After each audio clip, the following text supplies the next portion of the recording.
Inilah sikap Serafona. Di dalam foto itu dia melihat selimut yang dipakai untuk menggendong bayi itu lusuh. Dan bayi itu sendiri tampak tidak terurus. Karena walaupun wajahnya dilapisi bedak, tetapi rambutnya tetap kusam. Sesuatu di telinga kiri bayi itu membuat jantungnya berdegup kencang. Ia mengambil kaca pembesar dan konsentrasikan pandangannya pada telinga kiri itu. Kemudian ia membuka lemarinya sendiri dan mengeluarkan sebuah kotak kayu mahoni. Di dalam kotak yang berukiran indah itu, dia menyimpan seluruh barang-barang pribadinya. Dari kalung-kalung berlian hingga surat-surat pribadi. Tapi di antara benda-benda mewah itu, terdapat sesuatu terbungkus kapas kecil, sebentuk anting-anting melingkar yang amat sederhana, ringan, dan bukan emas murni. Ibunya almarhum memberinya benda itu sambil berpesan untuk tidak kehilangan benda itu. Ia sempat bertanya, kalau itu anting-anting, di mana satunya? Ibunya menjawab bahwa hanya itu yang ia punya. Serafona menaruh anting-anting itu di dekat foto. Sekali lagi, ia mengerahkan seluruh kemampuan melihatnya, dan perlahan-lahan air matanya berlinang. Kini, tak ada keraguan-raguan lagi bahwa bayi itu adalah dirinya sendiri. Tapi kedua pria wanita yang menggendongnya, yang tersenyum dibuat-buat, belum pernah sekalipun dilihatnya. Foto itu seolah-olah membuka pintu lebar-lebar pada ruangan yang selama ini mengungkungi pertanyaan-pertanyaannya. Misalnya, kenapa bentuk wajahnya berbeda dengan wajah kedua orang tuanya? Kenapa ia tidak mewarisi golongan darah ayahnya? Saat itulah sepotong ingatan yang sudah seperempat abad terpendam berkilat di benaknya. Bayangan seorang wanita membelai kepalanya dan mendekapnya di dada. Mendadak Serafona merasakan betapa dinginnya sekelilingnya, tetapi ia juga merasa betapa hangatnya kasih sayang dan rasa aman yang dipancarkan dari dada wanita itu. Ia seolah merasakan dan mendengar lewat dekapan itu bahwa ibunya memilih mati bersama daripada berpisah. Matanya basah ketika ia keluar dari kamar dan menghampiri suaminya yang sedang membaca koran. Geraldo, saya adalah anak seorang pengemis. Dan mungkinkah ibu saya masih ada di jalan sekarang setelah 25 tahun? Itu adalah awal dari kegiatan baru mereka mencari masa lalu Serafona. Foto hitam putih yang kabur itu diperbanyak puluhan ribu lembar dan disebar ke seluruh jaringan kepolisian di seluruh negeri. Sebagai anak satu-satunya dari bekas pejabat yang cukup berpengaruh di kota itu, Serafona mendapatkan dukungan dari seluruh kantor kearsipan, kantor surat kabar, dan kantor catatan sipil. Ia membentuk yayasan-yayasan untuk mendapatkan data dari seluruh panti orang jompo dan badan sosial di seluruh negeri guna menemukan data tentang seorang wanita.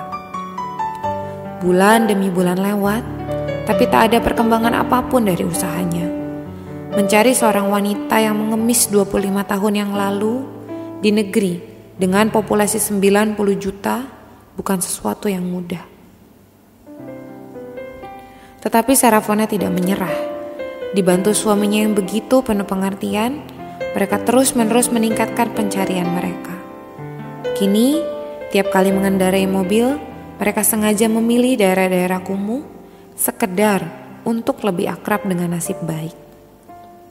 Terkadang ia berharap agar ibunya sudah almarhum, sehingga ia tidak terlalu merasa berdosa telah mengabaikannya selama seperempat abad. Tetapi ia tahu entah bagaimana bahwa ibunya masih ada dan sedang menantinya sekarang. Ia memberi tahu suaminya keyakinan itu berkali-kali dan suaminya mengangguk-angguk penuh pengertian. Pagi, siang, dan sore ia berdoa, Tuhan, izinkan saya punya satu permintaan terbesar dalam hidup saya. Temukan saya dengan ibu saya. Tuhan mendengar doa itu. Suatu sore mereka menerima kabar bahwa ada seorang wanita yang mungkin bisa membantu mereka menemukan ibunya. Tanpa membuang waktu, mereka terbang ke tempat itu, sebuah rumah kumuh di daerah kumuh, 600 km dari kota mereka. Sekali melihat, mereka tahu bahwa wanita setengah buta yang kini terbaring sekarat itu adalah wanita di dalam foto. Wanita itu mengakui bahwa ia memang pernah menculik seorang gadis kecil di tepi jalan sekitar 25 tahun yang lalu. Tidak banyak yang diingatnya, tapi di luar dugaan ia masih ingat kota dan bahkan potongan jalan tempat ia mengincar gadis kecil itu dan kemudian menculiknya. Serafona memberi anak perempuan yang menjaga wanita itu sejumlah uang, dan malam itu juga mereka mengunjungi kota tempat Serafona diculik. Mereka tinggal di sebuah hotel mewah dan mengerahkan orang-orang mereka untuk mencari nama jalan itu. Semalaman Serafona tidak bisa tidur. Untuk kesekian kalinya, ia bertanya-tanya kenapa ia begitu yakin bahwa ibunya masih hidup sekarang dan sedang menunggunya, dan ia tetap tidak tahu jawabannya. 2 hari lewat tanpa kabar. Pada hari ketiga, sekitar pukul 6 sore, mereka menerima telepon dari salah seorang staf mereka. Tuhan Maha Kasih, Nyonya, kalau memang Tuhan mengizinkan, kami mungkin telah menemukan ibu Nyonya. Hanya cepat sedikit, waktunya mungkin tidak banyak lagi. Mobil mereka memasuki sebuah jalanan yang sepi di pinggiran kota yang kumuh dan banyak angin. Rumah-rumah di sepanjang jalan itu tua-tua dan kusam. 1-2 anak kecil tanpa baju bermain-main di tepi jalan. Dari jalanan pertama, mobil berbelok lagi ke jalanan yang lebih kecil. Kemudian masih belok lagi ke jalanan berikutnya yang lebih kecil lagi. Semakin lama mereka masuk ke dalam lingkungan yang semakin menunjukkan kemiskinan. Tubuh Serafona gemetar. Ia seolah bisa mendengar panggilan itu. "Lekas Serafona, Mama menunggumu sayang." Ia mulai berdoa, "Tuhan, beri saya setahun untuk melayani Mama. Saya akan melakukan apa saja." Ketika mobil berbelok memasuki jalan yang lebih kecil dan ia bisa membaui kemiskinan yang amat sangat, ia berdoa, "Tuhan, beri saya sebulan saja."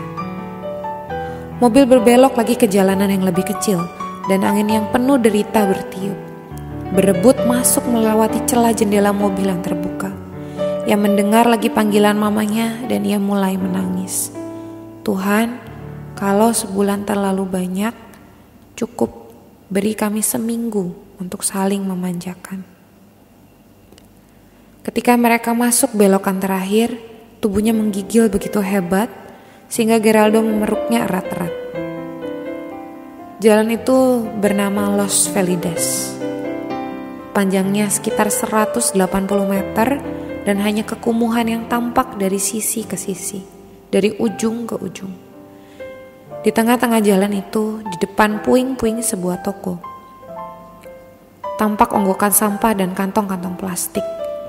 Dan di tengah-tengahnya terbaring seorang wanita tua dengan pakaian sehitam jelaga, tidak bergerak-gerak. Mobil mereka berhenti di antara 4 mobil mewah lainnya dan 3 mobil polisi. Di belakang mereka sebuah ambulans berhenti, diikuti 4 mobil rumah sakit lain. Dari kanan kiri muncul pengemis-pengemis yang segera memenuhi tempat itu. "Belum bergerak dari tadi," lapor seseorang. Pandangan Serafona gelap, tapi ia menguatkan dirinya untuk meraih kesadarannya dan turun. Suaminya dengan sigap sudah meloncat keluar memburu ibu mertuanya. "Serafona, kemari cepat, ibumu masih hidup, tapi kau harus menguatkan hatimu." Serafona memandang tembok di hadapannya dan ingat saat ia menyandarkan kepalanya ke situ. Ia memandang lantai di kakinya dan ingat ketika ia belajar berjalan. Ia membaui bau jalanan yang busuk, tapi mengingatkannya pada masa kecilnya. Air matanya mengalir keluar ketika ia melihat suaminya menyuntikkan sesuatu ke tangan wanita yang terbaring itu dan memberinya isyarat untuk mendekat. Tuhan, ia meminta dengan seluruh jiwa raganya, beri kami sehari. Tuhan, berilah kesempatan agar saya bisa mendekap Mama dan memberitahunya bahwa selama 25 tahun ini hidup saya amat bahagia. Jadi Mama tidak menyia-nyiakan saya. Ia berlutut dan meraih kepala wanita itu ke dadanya. Wanita tua itu perlahan membuka matanya dan memandang keliling, ke arah kerumunan orang-orang berbaju mewah dan perlente, ke arah mobil-mobil mengilat, dan ke arah wajah penuh air mata yang tampak seperti wajahnya sendiri ketika masih muda. Mama,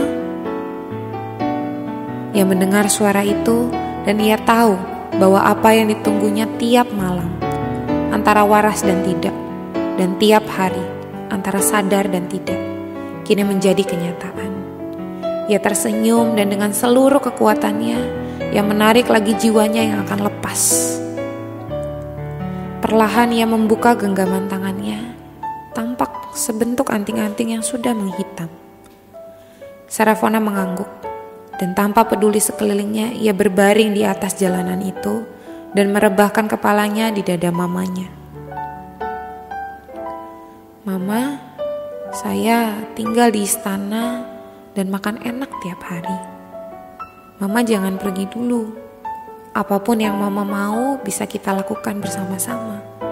Mama ingin makan, ingin tidur, ingin bertamasya, apapun bisa kita bicarakan.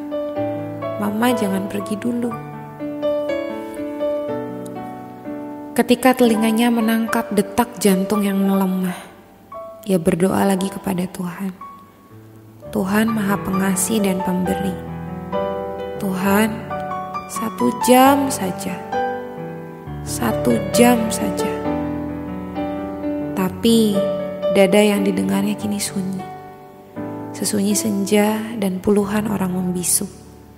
Hanya senyum itu yang menandakan bahwa penantiannya selama 1/4 abad tidak berakhir sia-sia.